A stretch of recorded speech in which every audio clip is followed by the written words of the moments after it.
Hello everyone, and welcome to day 3 of GR 2023. I'd say I can't believe it, but I'm exhausted, so I absolutely can. It's been a wild ride so far. Oh my god. And it's not even done as we're just this morning starting the last leg of this weekend anniversary / charity weekend, which has been incredible. My body is still recovering from laughing so much last night. I'm not gonna lie, I can still feel tension in my face. It's been an absolute blast. I have seen players break you before, but never that fast. Nothing like that. If there was a I've been somewhat broken. I've laughed for a bit, during a previous one shot. Sure. But if I had to make a title belt or a cummerbund, because it's too big to be a belt, of party that finally broke Frank, yesterday's game would absolutely be there. They were absolutely incredible. I laughed so much.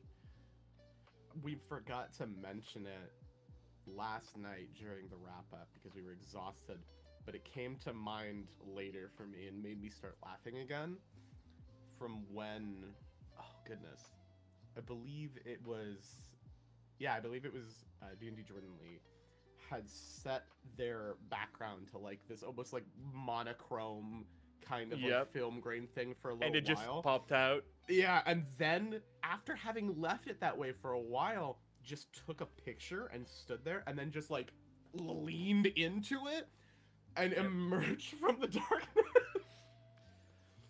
That genuinely caught me off guard. Yeah, so many things caught me off guard yesterday.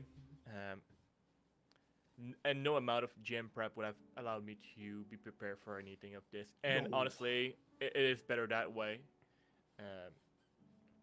So yeah, I'm eternally thankful for all the people that came to see this very cursed fourth wall breaking shenanigans. People that came for the game before and on Friday. It's been 2 incredible days of just beautiful shenanigans. And here we are, day 3 with 2 more amazing games to come. At noon we have Weird Wizard School, I believe DM'd by A Touch of You or Stephanie, who will be, like I had mentioned yesterday, they had told me that this game essentially is taking a bit and crushing it into the ground so hard that it wraps around to being funny again. Yeah. So I think this is going to be a very similar opening game to yours last night. I think it's going to be very chaotic and very funny, and I think it's exactly what we need on a Sunday morning, honestly. I'm really, really excited for today's games. I am really, really excited for today's interviews because we have some amazing ones coming up. And honestly, like I mentioned last night, we don't enter with expectations of how much money we're going to make for whatever charity we're working with. We're just we're going to raise some money, we're going to have fun, cool. And we broke a third of our goal last night, which is amazing to me. That's so exciting, and we are less than $150 away from $10,000 total raised across all of the GR events, and we're less than $300 away, I believe, from the basically raising more money than 2022's event, which I would be so happy if we can hit that. That would be so encouraging, and I'm honestly just beside myself with everything this event. I'm so incredibly pleased by all of the folks in chat and the amazing community that's come out to both play games and watch games. And Frank, I did it yesterday, so I'm going to throw it at you. I just wanted to remind everyone that this event, this whole weekend, If you can't tell by the way, we are exhausted, but we're doing our best. This whole weekend's event is supporting Take This. Do you want to talk about them a little bit, Frank? Oh no. I lost Frank. Can you hear me? Give us a moment. Frank is Just no longer in bonding real out. time. Oh no. Oh yeah, I could hear you. Oh Very no. Oh no! Oh no. Hold on. Hold on. Give him a minute. Give him a minute. He's catching up. Okay, I think everything is somewhat catching Nope. up. Not Yeah, yet. that's right. Processing It's still rendering. using dial pane. Please hold. Please hold. Please hold. I'm rendering. I'm rendering. Frank has hit Alright, a I loading think screen. we're good. I know that. Yeah. I think you're good. I now, mean, yeah. that's just reality of being me. Yeah, I do hit like loading screen in real life. Yeah. All right. Well. So, Yeah. I'm just gonna just nod and agree with whatever you said, even though I didn't understand a single thing. Because yeah, my connection just went like a bit wonky on my end. Well, But I'll hey, say that last part good again. enough. Frank, would you like to take it away and talk a little bit about Take This? Sure, I can take about. Oh boy, my brain is still processing and rendering here. Please stand by, alright? Please stand by. Please stand by. Oh my gosh. Yeah, no.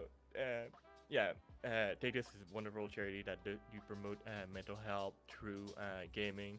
It's the first organization of its kind in the gaming industry, and you probably hear it in the background, my puppy playing, which is very wonderful.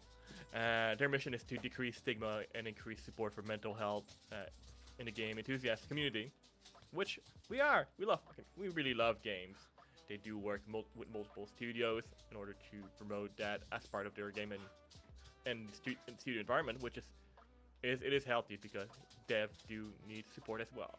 Like, sometimes you have always have those two people who will shit on games and dev and all that and give them a hard time because something is subpar according to their standard, but those devs are under a lot of pressure. Yeah. From the people and the people investing in those games, so it is a thing that happened. But yeah, over the past couple of years, they did launch in 2014 the AFK Room, which do provide place to relax and recharge at convention, which is very important because convention can be a lot. They do provide a wide variety of free mental health resource because such support should be free to the public. It's why it is important to help support people, organizations like Take This, so that they can continue providing those tools at no cost to the people that need them. So yeah, I'm super excited and proud to being partnering with them this year. It's been incredible. They're wonderful, and yeah, I know that we're gonna continue supporting them in times to come. Once our body are just recharged, and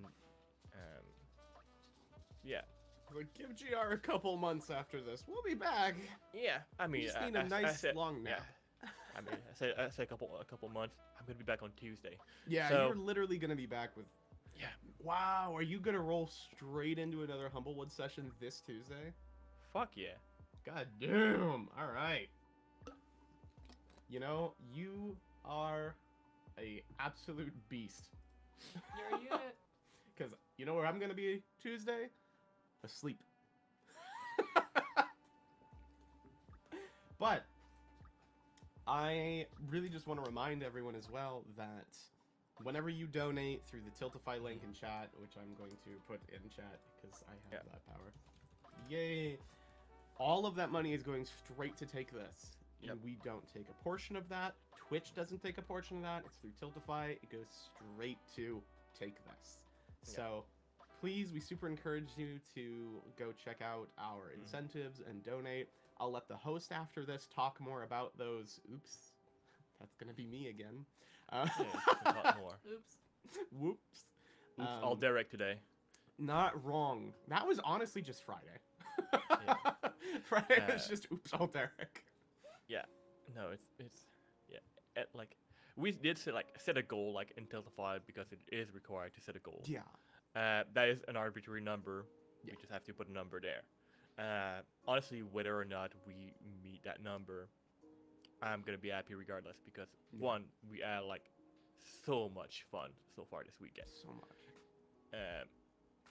We were able to raise awareness for the organization, which I mean they're already somewhat well known, but it doesn't like do any harm to promote them a bit more, and any dollar amount will help them greatly.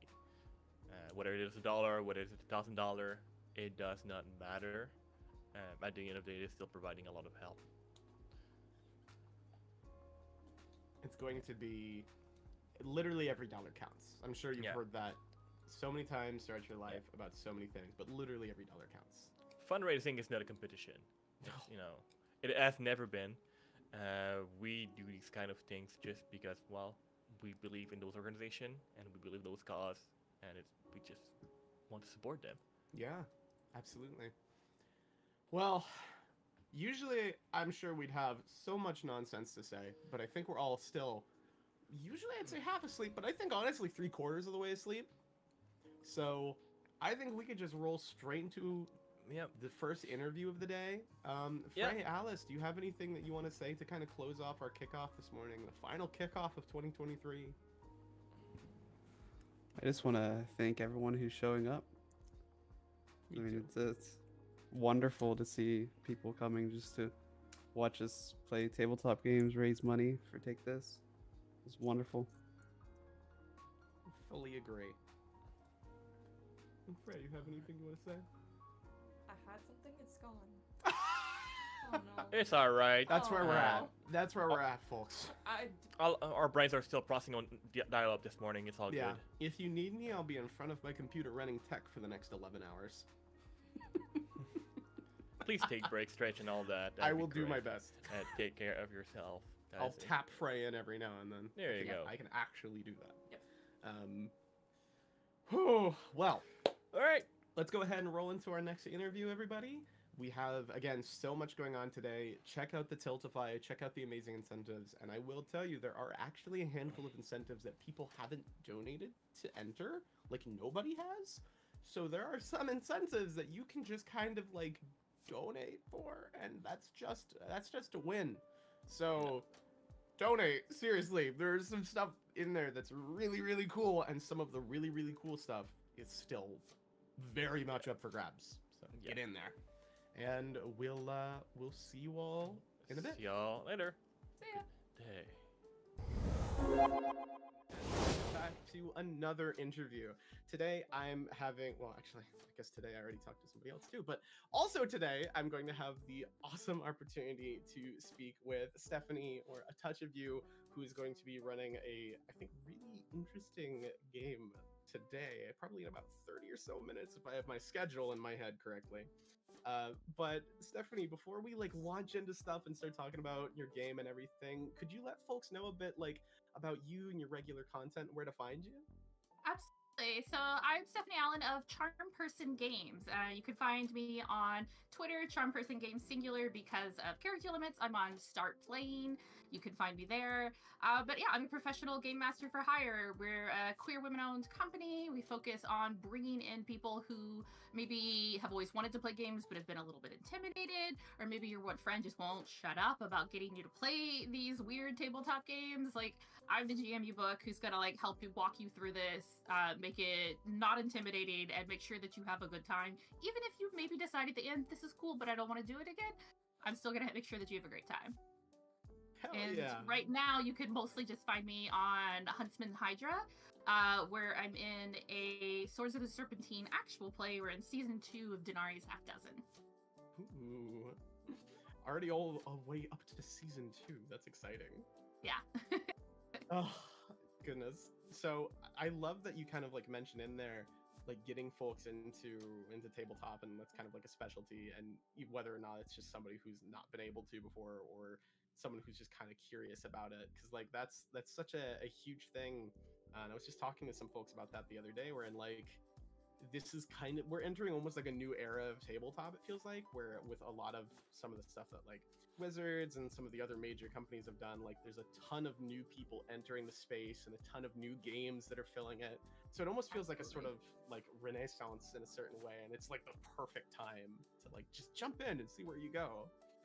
Yeah, it's definitely feeling like a bit of a golden age Yeah. for tabletop games in general, which is so exciting. It's like I'm like so here for it because I'm just like, oh yes, okay, here for this. This is great. I'm already doing things, and now I just get to do them more. Yeah, exactly. Well, I want to talk a lot about that, but before we like launch into things, I would love it if you could like give us like an elevator pitch for your game this year at GR, because I know a little bit about it, but I will keep my mouth shut. So the system that we're running is Spelljammers with a Z at the end, just one word, Spelljammers, by David Nelson, and it's billed as a game about strange worlds and weird wizard students. It's a very kind of like rules light, simple game. And the way that I pitched it is this is a game for people who like taking a bit all the way to the end. This is the game for people who want to take that joke and just run it into the ground all the way to the end until like the joke stops being funny and then loops back around to being really funny again. Like this is a game just to let loose, not worry about what makes sense or is logical or deep characterization. It is just to have fun, just to be silly. I love that too, because admittedly, that's just my default joke. It's just grinding into the ground and going, wait, okay, maybe too much. But I'm super excited for your game because when I saw your participation form come through and we're going through folks, you had mentioned Spelljammers in your form, said you were interested in running it, and I was like, I have no idea what that is. Like, genuinely had never heard about it, and that made me so happy. And I would love it. Like, I sat down and started like looking into it and couldn't find too many details. So hearing about kind of it being like a rules light, almost like wacky, weird world kind of experiment is really exciting and really fun to hear about. Is this like have you run this system a lot, or is this more of like a newer thing for you to be This will playing? be the first time. Okay, yes, hell yeah. I will say that in 2020, when that first itch bundle came out, like for racial justice bundle, I Yes. have bought more or less every itch.io bundle that has been released since then.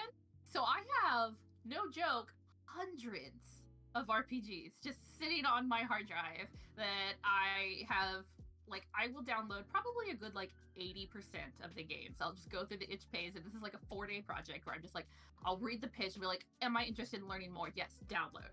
And so then my desktop will be covered with hundreds of icons, and I will go through and I will actually read the rules of every single one of these and then decide if this is a thing that I actually am interested in playing, and then it gets into a folder and gets organized. And so whenever somebody's like, oh, well, we want you to run something, I'm like, well, I don't want to do like a whole big long thing of like writing an original one shot for a big crunchy rule system like D&D or Vampire the Masquerade or Call of Cthulhu. Like, I love the systems and I do run big crunchy original adventures in those. But for something like this, I'm like, let's do something just silly. Like, Right. you know, just something weird. Something... Yeah, this little game that no one's ever heard of that like is just interesting because like, I love D&D. We all love D&D. I've been playing D&D for almost 20 years. I like other things, too. There's so much more to life than just D&D.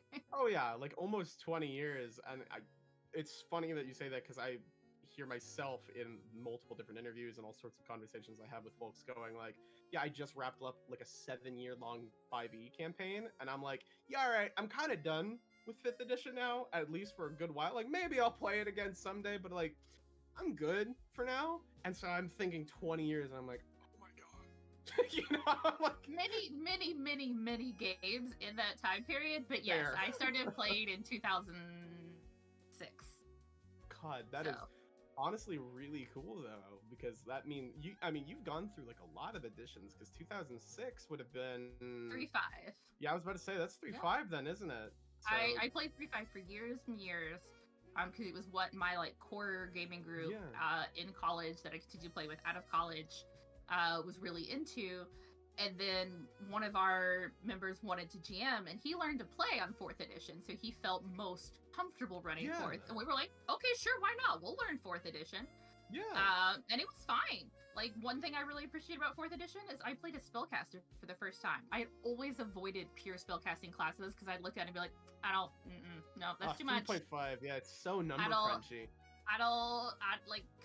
I played a rogue, you know, and so you're rolling like literally like fistfuls of dice, you know. It's insane, yeah. It's wild that you like, just roll so many. Yes, it's crazy, and I'm like, well, I don't want to play a spellcaster in that system, but 4th edition did make that so much simpler and so much easier to approach. So that was nice, and I played that. Really is like that kind of like bridge between 5th edition and 3.5. Yeah, like and 5th edition I've played for several years now. And it is by far the easiest and most approachable and beginner-friendly versions out of all D&D. Yeah. And it's still quite a lot to people who don't have experience with dice games. It is still sizable. I mean, you know, I ran it for 7 years straight for one game, and in the final session, there were still times where someone would be like, oh, how does this work? And I'm like, shit. Like, you know, it's just like, I don't remember. Because it's every year it gets bigger, too. You know, like, it's the scope creep is kind of insane. But yeah, like I'm kind of curious now. This is totally like way off any topic I was expecting us to go on. But I have like really, I think generally against the grain opinions of 4th edition, because I really liked a lot of the stuff they did with it. Like I thought some of the decisions they made for 4th edition were incredibly creative and incredibly unique, and the base setting was super fascinating. But almost everyone I talk to, 4th edition comes up and they're like, oh my god, I hate it. Like almost immediately. Like there's this almost universal dislike. And I want to know like your opinions. Like how do you feel about it now? Like having distanced yourself from it for a blanket number of years. Yeah, so I will start by saying that I played 4th edition a lot less than I've played either 3.5 or 5th. Yeah. And I've only GM'd in 5th edition. I didn't GM in any of the other two settings, editions, I mean. And so this is purely from like a player standpoint. I had not played any other role-playing games. I didn't even know that other ones really existed. Like I kind of knew, but kind of didn't. Right. Like I had heard the words Vampire the Masquerade on the internet at some point, I think, and had been like mostly warned to stay away from it. Because, you know, it was the early 2000s, 90s, and like I was a teenager. It was like I should have stayed from it. You know, it was good advice at the time. Now I love that's valid. But I will say that. So I'm coming from that perspective, but I will say that first of all, people hate it largely because people don't like change. It doesn't matter if the change is better. If a year from now, once they've been forced to make the change and they've upgraded and they're used to it or whatever it is, they're still gonna bitch about the change. Oh yeah, 100%. People don't like change in everything. If you've ever worked in IT, you know this intimately in your soul. That's where I work, so I feel you. And, you know, like people just don't like change. And so that's a big part of the hate. And I will say that the system, even as little as I interacted with it, was kind of more geared towards getting you to buy stuff. So in general D&D, all you really need to play is the player's handbook and some dice. And not everyone needs a copy of the player's handbook. Like there are so many very legal above board abbreviated ways to make characters online that you can find for free, that you just need to kind of know how it basically goes and then have a player's handbook handy at the table when somebody has a more involved question. Yeah. And like that's it. And in 4th edition, there was kind of a push to get you to buy more stuff. Especially the cards is the thing I remember as playing a spellcaster in 4th edition. But you could also just print them off online or literally write them down on your own index cards. That's like, true. So there were ways around that. And so but still, I do like understand the friction points there. That is why I don't play Magic the Gathering anymore. Like I'm too poor to play Magic. I feel you. You know, all the stuff. Oh, I got so into Magic. I built a deck, I ran it, and then it was and no longer any of the cards were legal. And I was all right, I'm done. I did that for like 6 months to a year. And I was like, no. Yeah, I'm done. That's it. Okay, I've had fun. I can't use this anymore. I'm done then. But I will say that in 4th edition, even with the cards, that spellcasting was extremely streamlined from 3.5.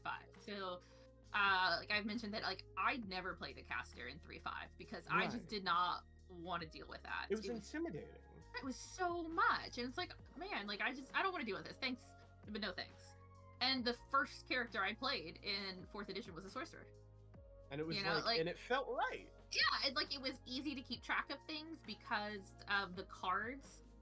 Because I'm someone who, when I played 3.5, I found someone had made and posted online for free an expanded character sheet that was, no joke, 10 pages long. Oh my God. That was the character sheet I used every time. Largely, it was so long because it had lots of room to write things. And I have to write things on my character sheet or I won't remember. Totally. Like, to roll to, like, when you're rolling to attack, you have to add those two numbers together to add to your d20. Like, I always had to write down what the two numbers were so that when I leveled up later, I knew where that number came from and I knew how to change it. Exactly. Things like that. Or, like, I would write down abbreviated versions of what my spells did or my special abilities or feats, because feats were such a bigger thing back then. Oh, yeah. And I needed that. Yeah. And in 4th edition, it was so much streamlined. Like, the cards meant that I did not have to, like, remember. I didn't even have to remember all of the spells I had. I could look at my deck.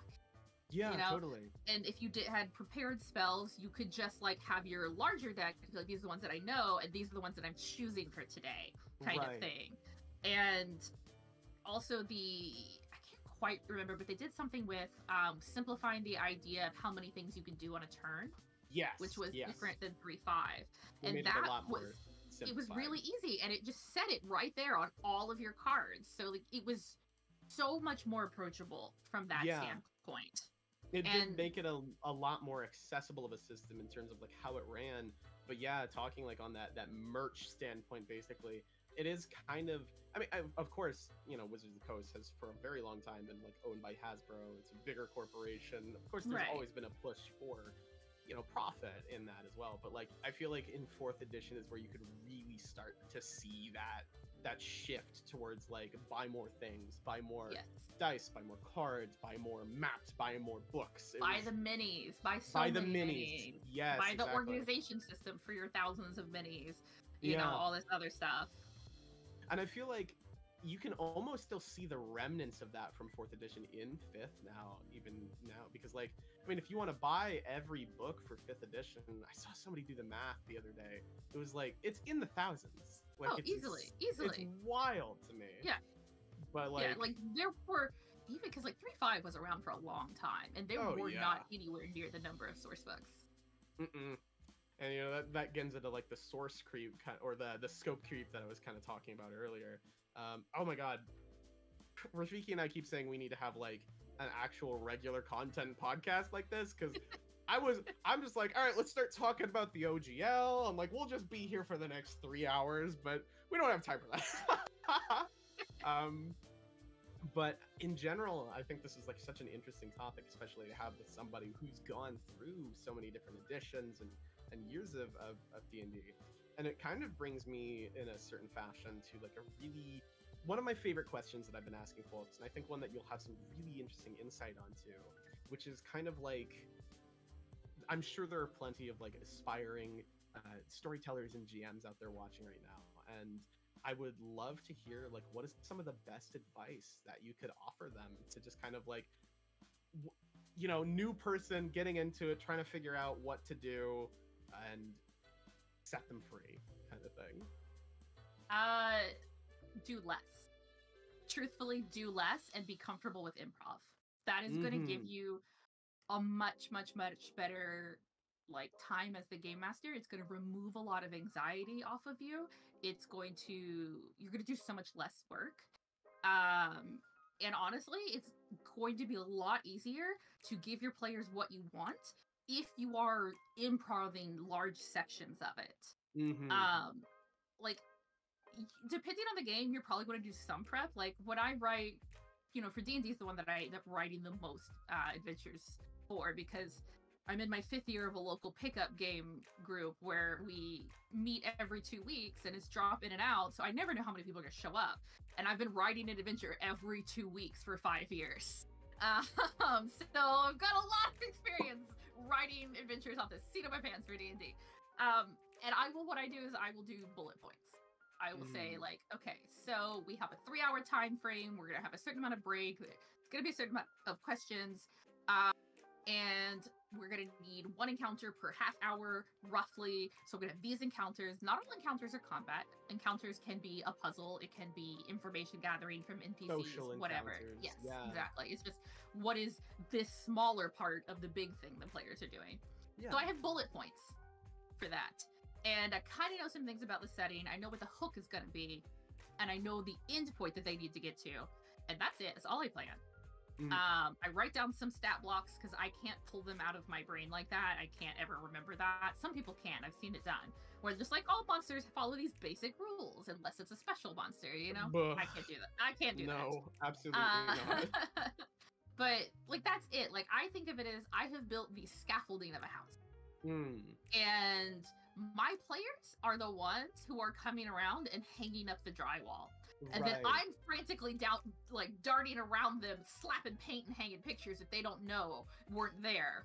You know, that's how I think of it. Like, I've got my basic structure, and then I provide the details, and everything else is just the players. Like, it's all less. about giving them a skeleton.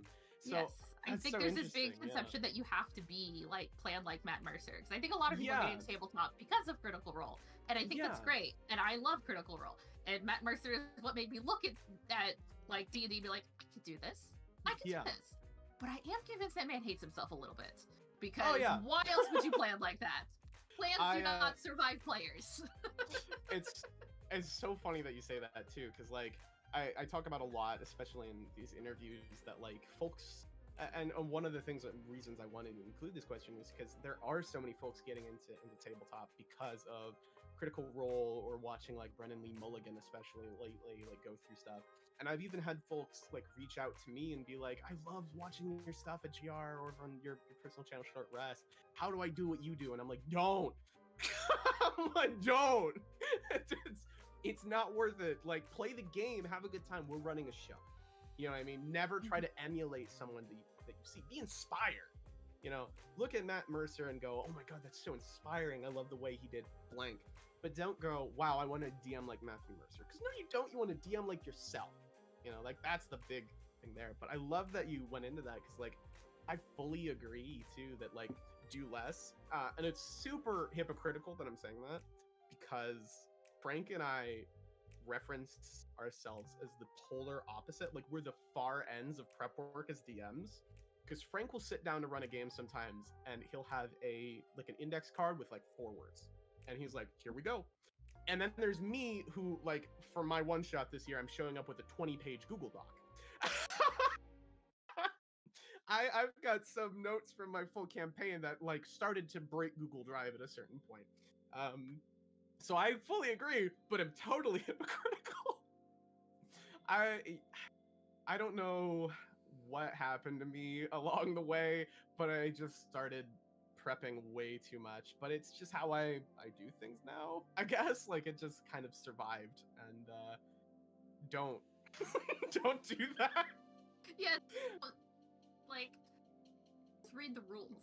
Like, and I make sure that I understand how to play. And almost always I will rewrite the rules in a shorter form for myself. As to make sure I know how to teach it to someone else, because I do a lot of teaching how to play games. And as I'm reading rules and reading, if it's like a setting is important to the game system, most of the time it's not. But if it is, then I will also like read the background ideas about the world, and just kind of like decide, well, what would be a cool way to show this off? Like, if this is a system that focuses on social things, then I need to throw a lot of people at the players. And I need to give the players really different motivations so that they are also having to navigate like those kinds of conflict within their own party in order to investigate the bigger thing. Totally. You know, or if this is a game that has like rules everywhere, but then has incredibly crunchy combat mechanics, like Scion is a game like that, where lots of interesting narrative ideas, very few rules for that, the combat mechanics get so crunchy, man. So that's the focus of the game. So I'm like, okay, well, I'm gonna have to give them a lot of places to show off all these cool powers that they have, and that's how I kind of plan the game. Like, just totally. I don't sit there and think out a whole story. I'm like, here's a situation. Let's see how they solve it. Absolutely. And as somebody, like you mentioned, like, you have to teach a lot of people and you have to run a lot of games, like, with no idea sometimes who's going to be there or what their expectations necessarily are. Having that sort of flexibility, I imagine, is like really important, and it almost teaches you, like, if you do want to sit down and run like an 8-year game for a regular cast of people, like, you can sit down and make that story, but by having this experience of being able to basically just completely go, okay, so I know what I need to do based on these things, I imagine gives you such like a solid foundation as a storyteller and as a GM to just launch into things. So I can imagine that's like been really like helpful as an experience. I think that it makes it better for the players because it lets you be so much more flexible. Yeah. If you've spent hours and hours and hours writing a 20-page Google Doc, you're very excited about all of your cool ideas. Yeah. And you should be. They're cool ideas. But your players aren't necessarily going to immediately grasp that. Totally. And they're gonna find alternate ways to do things. They're gonna circumvent you no matter what. We had for a solid year on this like pickup D&D thing that I do locally, our players would not kill things. They would not fight unless they were absolutely forced to, and then they would take every single opportunity in combat to talk them out of it, to knock them out and tie them up, and then talk to them, to like convince them that like, oh, like, you know, you don't have the right information, or like appeal to their humanity. It's just like, if I was super focused on, well, you have to kill this thing, you have to fight these people, like, those players are not going to have fun, because that's not what they want to do. Absolutely not. But by saying, okay, like, here's a situation, and I have something they need to do at the end, but that in between is kind of up to the players, how they want to handle it. That 100%. Lets those players have the experience they want to have. Yeah, and even if you do end up falling into, I guess, I've met others like me, but, you know, don't. But even if you do end up falling into the way that I prep for games and stuff and have written so much, the big thing that I can say is just always be ready to throw it away. Like, absolutely. And sometimes you trash it, sometimes you rip it up and that's it. Sometimes you just pick it up and put it somewhere else. No matter what you do, like, you don't have to necessarily waste what you've written, but just be ready, because if somebody wants to experience a story, they can go read a book, play a game, watch a movie. Yes. If someone wants to make a story with you and the others sitting on the table, this is it. This is the only way you can do that. You know, like, sitting down for tabletop games and stuff like that, that's what it is. It's collaborative storytelling. So it's not your story, it's everyone that is there. So always be ready. You got a 20-page document, get ready to throw away 15 of it, because they might circumvent it, and that's fine. Yeah, it's not, Game Master's not a great term for it, to be honest with you, because you're a facilitator. You're not in charge, you're just guiding people. Yeah, we've been, like, especially at GR, we've been trying to, like, move towards storyteller as kind of the term that we've used. Like, there's some hold up just because folks know the name GMs, like, so heavily. Yeah. But, like, I mean, first of all, like you said, you're not controlling the game. You are not the master of anything. And secondly, of course, that word, too, has some connotations that I'm just, like, you know, not cool with. So we've definitely been trying to, like, move into, like, storyteller and stuff like that, but facilitator is also one that is such a, like, an accurate and apt description of what you kind of do sitting down to run a game with folks, no matter what system it is. And it's 3 hours we'd be here. I'm so full of thought, you know? I could talk forever. Me too. I'll have to call you if we do, like, the full podcast. We'll do this again. Oh, I'd love to, yeah. Well, I know we're running relatively short on time, so I just want to go through a couple more of these, because, you know, speaking about, you know, players circumventing your expectations and things like this, generally the answer to this question is about the same, but I always love to ask it and see what folks say. How do you kind of expect this game of yours to go at GR? Are you expecting it to kind of go as you planned, or is it going to descend into the familiar chaos that we all know and love with different one-shots? I'm about to blow your mind here, Derek.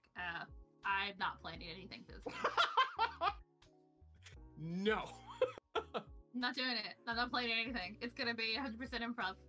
I mean, but that's kind of awesome though, for like that idea of like taking a bit and grinding it into the ground. Like if that's like kind of the idea going forward of something being funny and then pushing it so far that it wraps all the way around again, like fully improving something like that is hilarious. I've got some tables to roll on of weird things to happen when something needs to happen.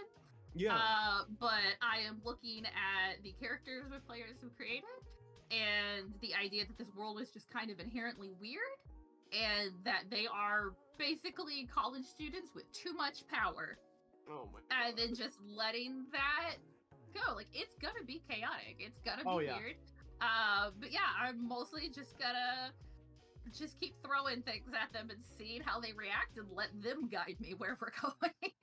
Well, I think you're gonna knock it out of the park. That sounds so funny, and I'm really appreciate excited your to faith. watch it. Well, I mean, that's kind of the thing about it, though, is like, if you know everything is going to go wrong, then what could go wrong? You know, It's just like asking myself, like, what would make this funnier?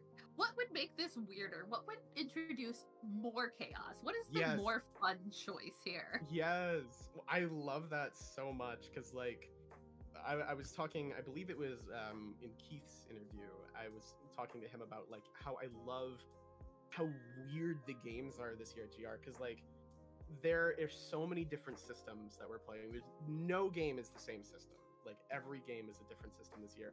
And so many of our storytellers are, like, got their games by going, what would happen if I did blank? And just kind of ran with it. And, like, I'm so into that. Like, just leaning into that aspect of, like, you know, things are gonna go wild. Let's like, just make that a thing. Like, I have told deeply serious stories. I have a whole thing you can watch on YouTube. It's called Down Deep. I called it my Southern Gothic queer climate change horror. And it is real personal and it is deadly serious. And we go some dark places, some uncomfortable, unhappy places. And I am very good at creeping dread and making people afraid. I'm so good at that. That's I can do that. awesome. But, like, also, one-shots are for having fun. Yeah! Like, it is a condensed, like, instance of something. You kind of make a one-shot going, okay, this is generally the vibe. And then from there, that's the vibe. You know what I mean? Is it wacky and fun? Just a ball of wildness? Great. Is it, like, really weird and creepy and kind of like, you know, kind of hits on a certain vibe that's going to just weird folks out and really unsettle you? Great! You've got a vibe. You know what I mean? You just go from there. And I love that. And I'm really excited to see how just the mess that is going to unfold intentionally so, and see where that ends up. It's almost like, you know, it's almost like by planning nothing, you know everything's going to according to plan, you know? Like, it's like, I will do each that. other, yeah. Exactly. Also, with, like, the kind of pitch that I gave players when they signed up for this game, like, that's a really good self-selector. Like, I'm gonna get people who are good at that and who enjoy that and who are gonna 100% buy into that and build. Like, I wouldn't spring that necessarily on people who were chosen randomly. Like, I would give them more structure. But these people, they are prepared for chaos. They are ready to cause chaos. Exactly. Oh, I have never, it's rare that I have met a player that has signed up for GR and gone, no, I would like to not be chaotic. It's like a rare occurrence. I mean, it's why we play tabletop games. Like, people are all like, "Ooh, power fantasy," and I'm like, I'm here to be my most gremlin self. Yes. We'll see. And there is a whole, 3-hour podcast. There is a whole discussion that we can get into, especially, speaking as queer folks in the tabletop space, about how a lot of folks view tabletop as, like, kind of like a power fantasy, but for a lot of, like, the queer community, the idea of, like, exploring tabletops and just in general, like, fantasies in general is almost like the ability to escape a power fantasy. You know what I mean? The ability to have almost a more, you know, calm, enjoyable family, like found family kind of situation where you get to sit yeah, down let's together. talk about Monster Hearts sometime. Like, Yes, that's it. This is a bit of a joke, but it's also mostly serious. Straight people don't play Monster Hearts. Non-queer people don't play Monster Hearts. That is a game for queer people. Queer people. 100%. So that we can live out our biggest queer fantasy of high school. Yeah. It's just a bunch of us 30-odds sitting here pretending to be teenagers and having crushes and. But it's Oh my amazing. god! Oh my god! It's one of my favorite games. Yeah, like I It's play so it good. all the time. Yes. But yeah, no, like I could have, again, 3-hour podcast just talking about how like the idea of like a power fantasy for almost every queer person I've met is like, no, that's not what I want. That's not what I'm looking for. You know, like it's such a fascinating thing to like discuss and get into. But Oh yeah, and then there's the thing that I'm dying to talk to somebody about. That like if somebody wants to have this conversation with me on a podcast or a show or whatever, please get in touch with me. I want to talk about that from the perspective of being neurodivergent. yes, And living out the wild fantasy of like being good at talking to people, being smooth. Mm-hmm. The big elements of me in tabletop games. Oh yeah. So... Or God forbid, having a plan and seeing it through. You know what I mean? Like that's mine. I'm really Oh good my at the God. plans. Maybe not so good at actually carrying them out in real life. Yeah, I'm the same way. Do you have ADHD? Oh my god! But it's such like a amazing topic to get into that I feel like people don't talk about enough. And so yes, if we do it, I will absolutely be like, let's talk about fantasies and tabletop games from a neurodivergent and queer perspective, because that would be so fun. But I know we're kind of like really cutting down to the wire, so I'll just go ahead and wrap up here. Thank you so much for coming and sitting and talking with me. Like so many of these, this is like my first time to actually talk to you, and I'm super like happy that I had the chance to, because this this is so has been much great. fun, right? It is an excellent time, and I'm so excited already to be like, okay, when can I find an excuse to do this again? You know, like. Yeah, for real. I guess maybe we should start a podcast? Yeah, maybe so. Well, as we kind of wrap up here, do you want to let folks know where to find you one more time? Yeah, absolutely. So again, my company is CharmPersonGames. I'm on Twitter at CharmPersonGames singular. Start Playing is where you're able to book with me. StartPlaying.io. Right now, I have Monster Hearts and Vampire the Masquerade games going up. Also, because the PDF of Yuzeba's Bed and Breakfast is released, I'm going to start having Yuzeba's up there. So you'll be able to book that with me soon. That should be out. I have a link tree. I assume through the magic of the internet, it's in the chat now, so you'll be able to find that. If it's not, put it in. Go, mods, please. Yeah, you can find me there, and I'm on Discord as well. If we're in any Discords together, feel free to ping me. That is the best way to get in touch with me, honestly. But yeah, it's just a touch of you is my Discord handle. Brilliant. Yeah, I don't respond to emails. I don't respond to my personal email. I do that. I don't even check my email every day. Like, what is No. that? Why? There's nothing that God, important no. there. Yeah, it's like Discord. Thank you so much again for sitting down. I'm so excited to see your game. That's probably in like I think 15 minutes. I don't have the schedule up on my side here. But I had a blast, and to everybody watching right now, remember we have awesome games coming up, and we are this year for GR supporting Take This, which is an amazing organization that's working to destigmatize mental health in the tabletop and video gaming communities. They do such amazing work, and they're really worth looking into and seeing what they do. And you can support them and also help move along future GR events by donating to them at the Tiltify link that's either, I think it's like above me, probably also in the chat, and also probably below me right now. It's everywhere. So check it out. We have awesome incentives and all sorts of milestones and rewards and stuff going on. And stay tuned, because we'll be back soon. Bye, everyone.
back.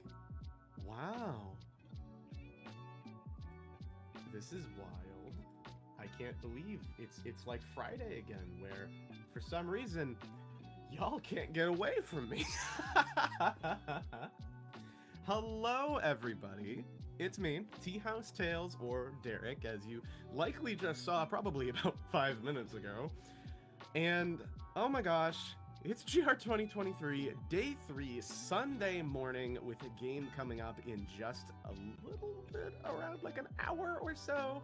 And I am so excited.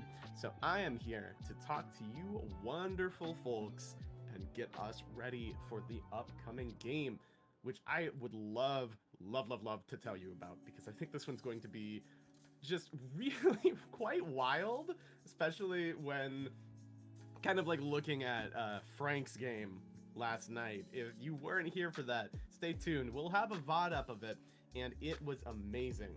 So, as you likely just saw, Weird Wizard School doesn't really have, it's pretty much a lot of it's just improv, and it's going to be amazing. So I think I can sum it up pretty much in a very similar way to how Stephanie just said, in that it's going to be a chaotic romp made for folks who like to take a bit so far that it wraps around to being funny again, and it's going to explore what happens when you give a whole bunch of basically like wizard kids too much power and not enough control. And it's going to be something else. I'm going to be talking with y'all for a while before I go run to set up tech for that game, because much like yesterday, I am not only your fabulous host this morning, but I am also the back-end tech for GR today. So I have a booked schedule, and I am having a great time with it. Though all of us organizers back here, if you saw this morning during the morning kickoff, we are a little more than half asleep, and yet still so excited to be here. And honestly, one of the things that I'm thrilled about is, even during that like interview and up until my host block here, more people have been donating, and this is making me so incredibly happy, because we are like, oh goodness, less than $100 away, like maybe about $90 away from breaking $10,000 total across all of the GR main events, not counting our smaller events that we've done for Pavlov and things. Just across the main events, we are so near breaking $10,000 raised total. And I honestly can't really put into words how emotional that makes me. It's a lot, y'all. That's a lot. And I'm so excited and so hopeful that we can hit that goal. We can smash that goal even, because right after it, $150 after that goal, we'll be able to break the grand total raised during GR 2022. And honestly, I've said it once, and I'm going to say it again. GR 2023, this year's event, this is, I think, genuinely, I think this is the best put together we've ever been. I think this is the most amazing event we've ever run. I think we have the most amazing people just ever in our community, and out playing and being amazing. And oh my god, last night's game and the games before were just incredible. And I know that the games today are going to be amazing, and that gives me so much faith as well that the games next year are just going to be even better. I have so many plans for next year. We're talking like merch lines, new emotes. We're talking a lot more ways for folks to be able to engage with the stream, not only during games via incentives, but also during these interludes. Essentially, during these interludes, being able to do things with the hosts and get involved via polls and like little avatars that y'all can control. And I don't want to talk too much about it, because you know there's so much work that still needs to be done on everything. But if y'all were impressed with this event as a like kind of compared to previous GRs. Just wait. There's so much coming. And I've got so many ideas. And if you watched Reunion on Friday night, you know that when I have ideas, I tend to take them too far. I get carried away. But really, I want to sit down and I want to read all of these amazing donations. Some from last night that we just didn't get the chance to read because the game ran late and we were having some, you know, issues with hosts feeling a bit sick and the like, so we just went ahead and wrapped up. But I'm gonna get to these donations because I want everybody's messages to be read. We have $100, and I'm gonna butcher some of y'all's names, and just know that it is out of love, and I'm tired and stupid and gay. But we have $100 from Ricefellas. That's RHYSFELIS, Ricefellas, I think. That gave advantage to everybody last night and said, spread the love. Thank you so much. Your generosity is so very appreciated. Without you, we would never be able to make it this far. We have $50 from Springleaf17 with no comment. Even if you don't have a comment for us, seriously, still, it matters so much. We have $40 from TeahouseTales. Oops. Wonder who that is. That said, I have to know what the next outfit is going to be, so I have to torture poor Painting Pirate now. And the next outfit was amazing. I think that one ended up being the, basically like the Pulp Fiction outfit. That got me so bad. Then we had another $100 from Ricefellas. That was to give a nat 20 to D&D Jordan Lee to try and save some lives and get the Roomba out of their dust. And what, oh my god, what a moment that was. We have a $20 anonymous donation, and I just want to put that out there as well. Yeah, if you really want to donate, but you're like, I don't really want to be read on air. I'm kind of lurking, and I like keeping things, you know, I like to lurk. That's fine. We love our lurkers. We got a lurk command in chat, too, if you ever need to use it. And seriously, just donate anonymously. There's a big button that says, I want to be anonymous.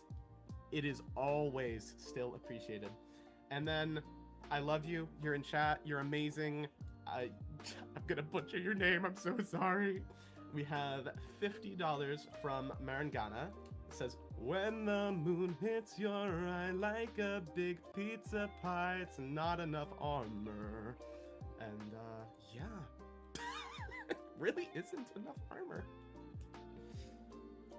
That just makes me think, you know, every time we run one of these events, I can just like kind of hear in the back of my head every morning when I roll out of bed, you know, I'm like, stumble over to my computer to, I didn't put your name. Yes. All right. Stumble over my computer to get everything set up for the day. I can just hear in the back of my, don't mind me, I can't help but fiddle with things. I'm dropping them now. I can just hear in the back of my head the Majora's Mask, like dawn of the blank day. Just, and it's every year. it's every year. And so that makes today dawn of the final day, y'all. So get your donations in. I will be here to read them up until this next game. That'll be pretty soon, and I'm really looking forward to it. And then I believe next host on deck, if I remember correctly. I'm gonna have to go double check though. I totally am the host team lead and know what I'm doing, I swear. Yes, perfect. It's Celine. And you know her, you love her. She's a mod, she's a host. She's incredible. Celine will be taking over for me around the end of the next game to step in and read everybody's donations. So if you want me to read them, throw them in now. If you want Celine to read them, then she will get to them later today. But no matter what, there's going to be so many fun things. Now, I said during the days open that I was going to leave this to the next host. It was me. It was me all along. But we have some amazing incentives for donations that you can choose when you donate through Tiltify. So make sure whenever you are donating through Tiltify, there's going to be a rewards page it takes you to. Make sure you check them out and select one of those. It's very important. There are a ton of those that are not, like, there's genuinely nobody that has entered the giveaway for them yet. And so many of them are so amazing. For instance, we have this incredible set of dice. Oh, wow, it just came up a second ago. That was perfect timing. This incredible set of ruby red VHS dice from 1985 games. It's a $50 minimum donation. It's only valid for US addresses, but you can donate to win that set of dice. It's amazing. I think there may only be like one other person that's donated towards that right now. So seriously, if you have $50, oh my God. Oh, okay. So it's technically North America. So Canada as well. Perfect. Thank you, Rafiki, for that clarification. So seriously, check that out because those dice are amazing. If you don't have a valid North American address, that's okay. There are other things up there. For instance, you can get a pixel art sprite commission from me. If you saw Reunion on Friday, you got to see my work in action in terrifying full force. And I'll be doing, albeit nowhere near as big or quite as terrifying, probably, sprites. But I'll be doing commissions for folks that donate. It's a $25 minimum donation. I'll do a sprite for you. We'll do a commission together. I'll get in touch. It'll be amazing. So check that out. $25 minimum donation. And very similar, I'm sure you've seen the amazing overlays, about half of the character art, and so much more for this event was drawn by Sketchy Goblin.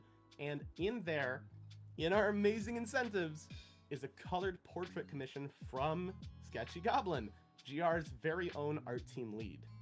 Sketchy did the portraits for Reunion, Norwood Secret, and the upcoming Weird Wizard School, so you can look no further than the one-shots this year for some amazing examples of their work.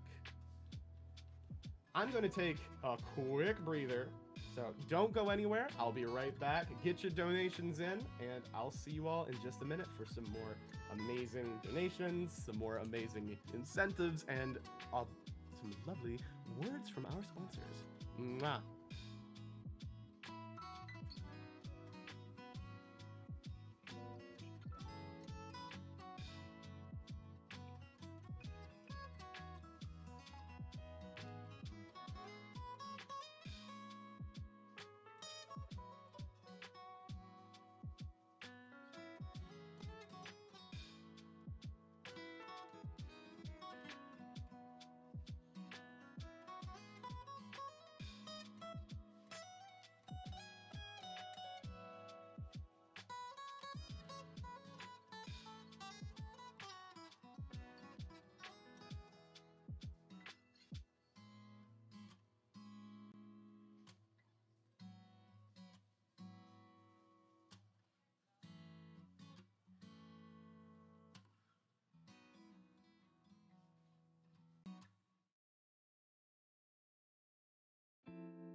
Well, hello everyone, I am back.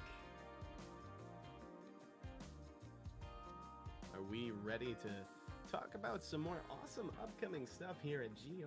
Because I am.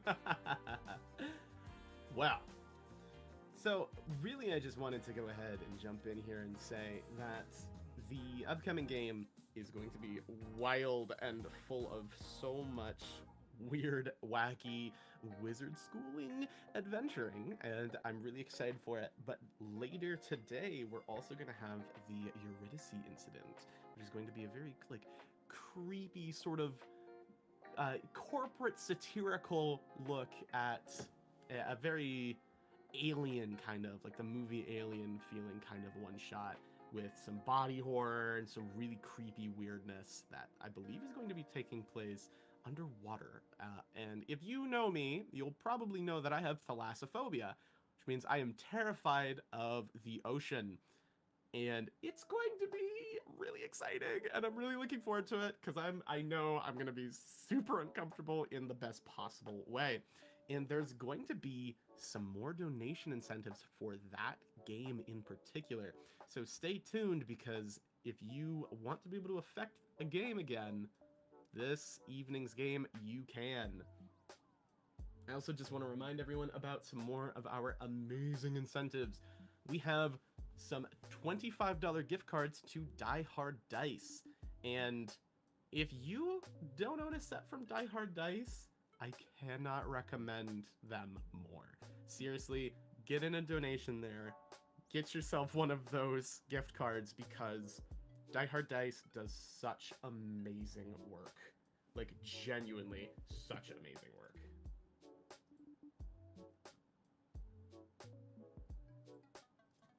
In fact, I think if we have any mods in chat right now, if you could go ahead and use the, I think it's !dice or DHD command, we even have our own set of dice that is called Wellspring, which was, I believe, a name they even recommended to us as well, and we were just so happy with it. We were like, yeah, Wellspring, that's it, that's the one. And I'm so in love with that set of dice. It's like, for lack of a better word, just like this really beautiful coppery looking set with this gorgeous, almost like electric blue lettering in it. And I'm, oh, you know, oh, and I believe it's actually on sale right now with our link, potentially. I know we have a coupon link as well. It's amazing. Check it out. You can, honestly, with one of the gift cards that we are giving away as a donation incentive, if you donate a minimum of $10 to enter one of those giveaways, you can win one of those gift cards. And like I said, there's a lot of these giveaways that don't have a lot of folks in them, even a couple that have nobody in them. So seriously, start donating. You can enter multiple giveaways. So if you want to donate $10 and get into the Die Hard Dice giveaway, and then donate $1 and get into any of these amazing, like, PDFs, seriously, do it. Like, there's some really, really cool stuff in there. But with that gift card alone, you could get Wellspring. You could get the GR 2020. I think that was were made in 2022, but you could get the GR collaboration dice with Die Hard Dice with just that gift card alone. So seriously, get in there, get in these incentives. You will love this stuff. I don't know if this one's been read before, but I'm going to read it. I should stop, well, that's not true. I was going to say I should stop giving so many things as incentives, because then I look weird when I read them, but I'm going to keep giving things as incentives. If you haven't seen it before, up there is one of our incentives as well. For a minimum donation of $1, you can donate for a chance to win one of 3 PDFs for the Homebrew Wizard subclass School of Awakening, created by me. The School of Awakening Wizard uses equal parts imagination and magical prowess to give a real life to the objects around them. Essentially, imagine having the ability to make your favorite mug your familiar, and give it a personality and a voice and let it help you. And now imagine being able to do that with several other mugs. It is one of my all-time favorite homebrews that I've ever made for anything. I'm really, really looking forward to playing with it some more and bringing it to more than just 5th edition in the future. So stay tuned for that.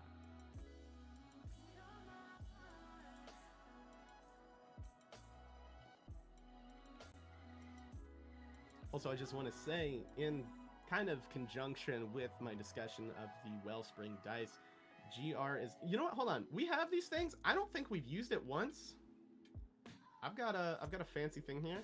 Let's see if I can do this. This seems fun. This seems like a fun idea. Hold on. Let's see. Will it work?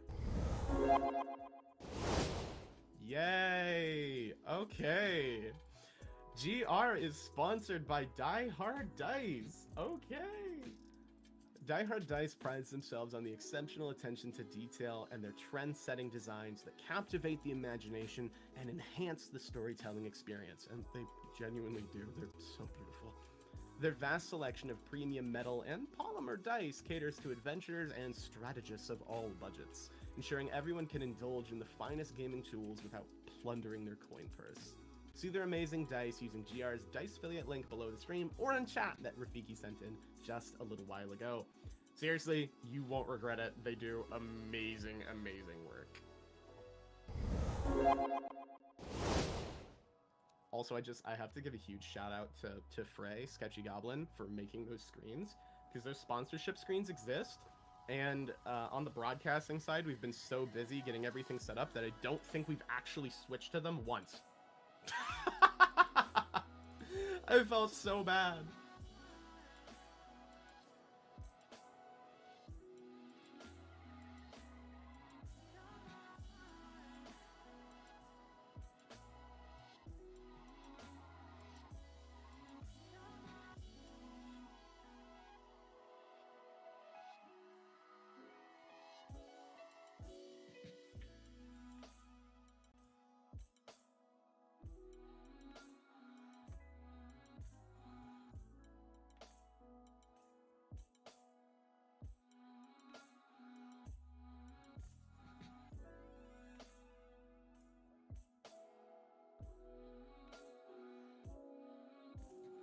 Also, just something I want to throw out there as well, because I've mentioned it to a lot of folks. I think I said it in my first host block.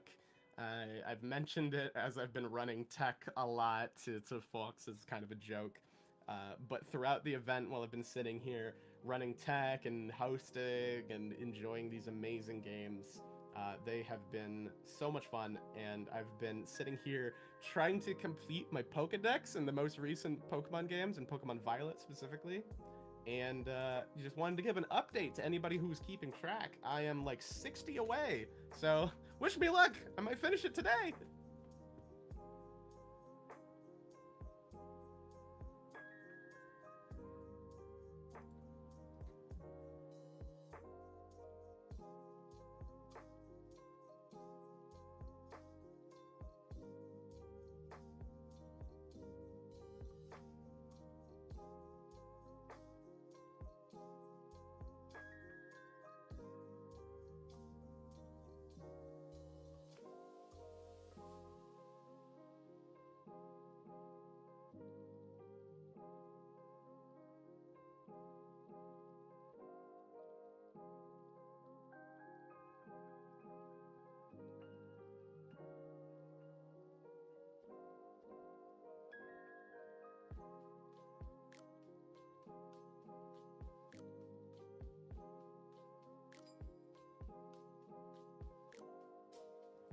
Just want to give a quick shout out to Rafiki here, actually, because not only has he done so many other amazing things that I could talk about for literally all day, but the music here that's playing right now that honestly is chilling me out so hard and has all weekend was more or less picked by him. He sent me a massive, massive playlist, and I hand-picked audio from it for our kind of like our interludes and interviews, and oh, this is stellar.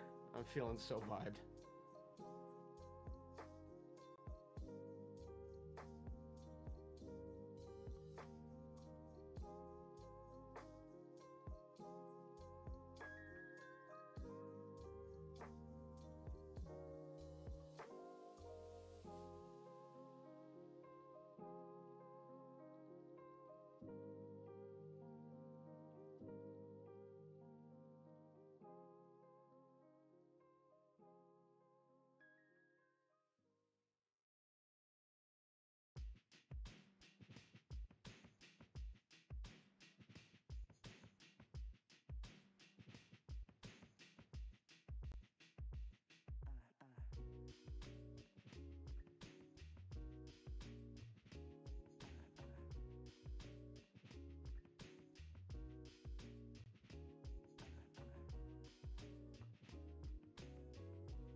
Also, I just want to give a huge shout out to a lot of the folks that have been around in chat this weekend.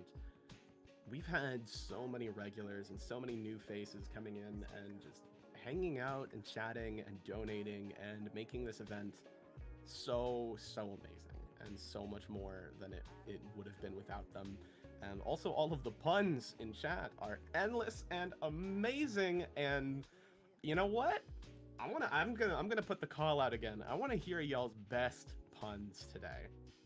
Honestly, make us groan. Like I want to hear some of the staff members go why throughout the day. Give us your best. Make it hit. Throw them in donations. We'll read them aloud. Put them in chat, and I will bounce them back.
Also, just to remind everyone of our amazing milestones, and we have more in mind that we're going to be able to bring out too if we can smash through some of these. But just wanted to let everyone know that our first milestone is so near. If we can reach $1,161 raised this event, we will have raised $10,000 cumulatively across all of GR's main events. Not counting our little ones, just the big events will be $10,000 cumulative. And if we can break $1,310, we will have beaten GR 2022's total raised. And I know we can do it. I know that we can make 2023 an even better year than the year before and keep moving forward towards all of the amazing incentives and all of the amazing milestones that we have. And I'm just so excited. This is so cool.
All right, y'all, we're getting really close to the upcoming game. Sorry for some of the radio silence. I'm doing tech prep and getting us ready to roll because it's looking like it's going to be really, really fun, and I'm getting everyone in and set up right now. So stay tuned. We're going to be going really soon. I'm going to be dropping out in just a moment to do final prep. We'll be starting in about, give or take, 20 minutes. So get ready, get your donations in, get your popcorn, your snacks. This is a perfect time for a bio break. So if you haven't had breakfast or lunch or I guess brunch at this point, time to grab some because we are going to be rolling soon. Before we go, I just want to remind you all that we are supporting Take This for this year's event, GR 2023. Take This is an amazing organization working to decrease the stigma and increase support for mental health in the games community and inside the tabletop gaming community as well. They have so many amazing free resources for mental health and do so many amazing things. Seriously, check them out. You'll love them. We love them. And oh my goodness, I'm so happy to be supporting them this year. I'm so happy to be seeing all of you, and I'm so excited to get into this first game. So stay tuned. We'll be back soon. Mwah.